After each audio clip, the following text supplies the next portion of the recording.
Hello, this is Muchaneta to Napel, and I'm here at Munich Fabric Start's Key House, which is the innovation hub, where we kind of put together all the different types of solutions for the textile and fashion industry. Today on my sofa, I'm very, very happy to introduce Christina. Hello, Christina. How are you today? Hi, I'm fine. Thanks for inviting. You're most welcome. Thank you for joining us. Do you mind introducing yourself about who you are and the Yeah. company you work for? So, my name is Christina Agtzidou. I'm originally Greek, Mhm. but I'm living in Germany for 13 years already. Wow. So, yes, that's quite a lot of time. It's more than a decade. Mhm.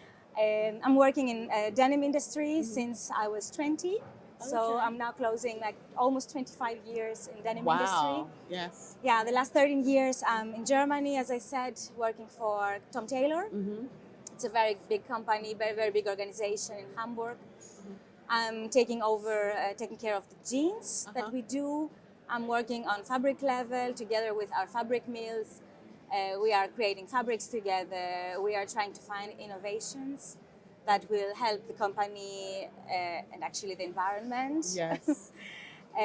So we try to think as ethical as possible. Mhm. Because it's a very heavy thing to do, you know. Everybody speaks Yes. about ethos, about being transparent, but in the end, we all know that it's a really, really difficult It work to is. be done. Yes. So we want to be very correct, and we go very slowly. We do slow moves on every level of development.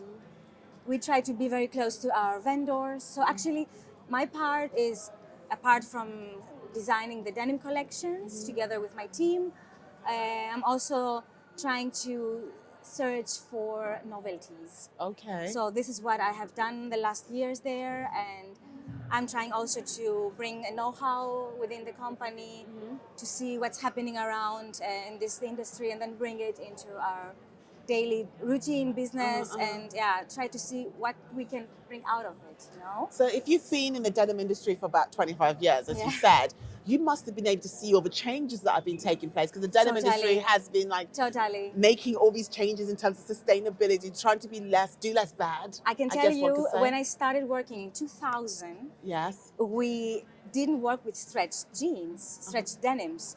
It was still the time where you had rigid fabrics in hands, which was, of course, much more sustainable at that time. Yes. From the other hand, you had all the heavy washings, because it was the time that you were doing all the crazy stuff, like applying 3 tones of acid wash, Yes. doing all the extreme stone wash stuff. But in the end, it was much more simple at that time. You know, there were no complex fabrics. Everything was very specific. And I have seen slowly all the change, you know, all the digitalization, the new fibers coming in.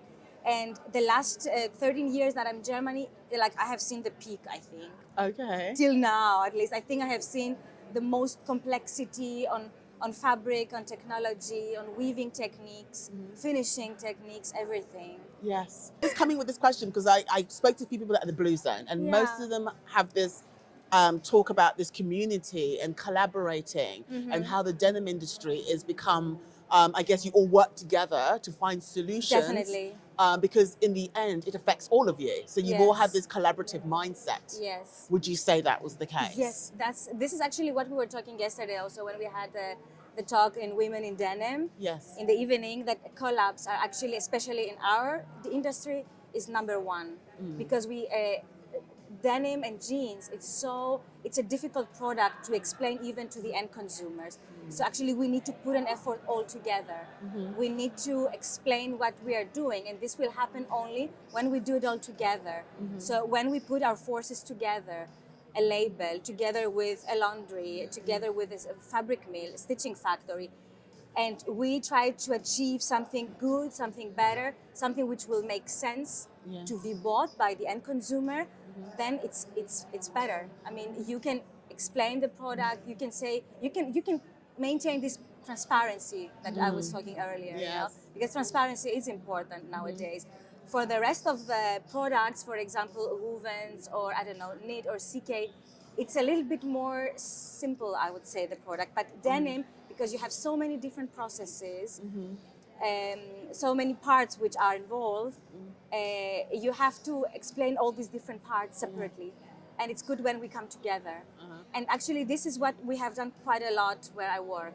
Yes. So we developed fabrics together where we said that very clearly to everyone, okay, the fabric comes from there, the fibers come from there, you know, it's important. I agree completely. I mean, I can imagine like a hashtag trending called "Respect the Jean." You know, like Respect, yeah, right? it's really respect. We're kind of because building that respect of it's your really clothes. heavy work behind. It's really heavy work.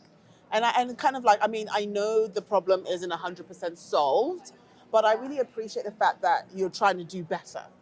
I Yeah, think that should be the we will approach. never solve it. You know, if we would like to solve it, we have to stop producing. Oh, You know, who wants to do That- it? Who that- wants to that- say that that? was, Who even wants to think about that? that was a harsh You know, fact if you right want to speak there. about sustainability, Yeah. between us, I mean, everyone is listening. Everyone will They are listen. all listening, yes. But we all know that you have to stop producing because there is already enough over there, out there. Oh my God, you know, But, I'm going to have to repeat that. Or you have to be cut fully that, you know, sustainable, just we cut have to it. stop producing. That Yeah, is quite I mean, a hard one to swallow because Yeah. what happens to the businesses and so forth, you know, so we can only do better then. We can't. we can only do better, we can only do less. And what we do, it should be important. It's difficult, especially when you speak about big companies creating huge volumes of garments. It's difficult to say that, but at least I can recognize that there are efforts. Yes. Like, there are a lot of people who want really to make something good, something better. Yes.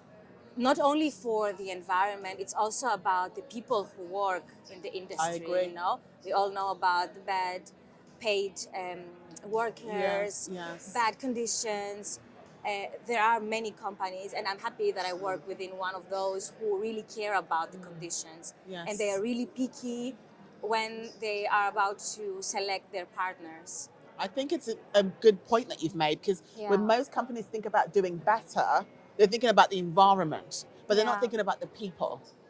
The people is something that most of us don't even think about. Like, are the people I'm working with getting fair wage?